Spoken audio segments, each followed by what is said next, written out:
വിവിധ ആവശ്യങ്ങൾ ഉന്നയിച്ച് സെക്രട്ടേറിയറ്റിനു മുന്നിൽ LP-ST ഉദ്യോഗാർത്ഥികൾ നടത്തിവന്ന സമരം ഒത്തുതീർപ്പായി.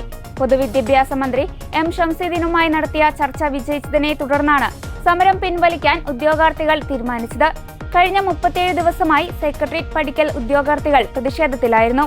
സമരത്തിന് നേതൃത്വം നൽകിയ വളർമതി ടീച്ചർ നടത്തിവന്ന 13 ദിവസത്തെ നിരാഹാര സമരം മന്ത്രി നാരങ്ങാനീര് നൽകി അവസാനിപ്പിച്ചു.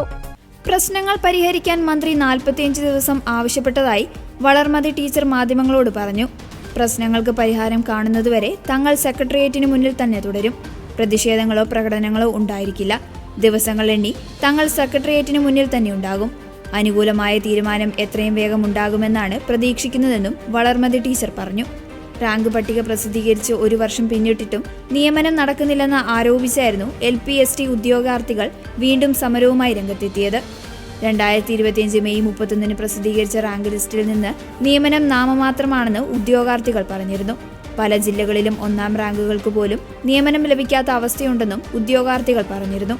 പ്രതീകാത്മകമായ പുല്ല് തിന്നും മറ്റുമായിരുന്നു ഉദ്യോഗാർത്ഥികൾ സമരരംഗത്തുണ്ടായിരുന്നത്. വളർമതിയുടെ നിരാഹാരം 13 ദിവസം പിന്നിട്ടിരുന്നു. സമരം ശക്തമായതോടെയായിരുന്നു മന്ത്രി ചർച്ചയ്ക്ക് വിളിച്ചത്.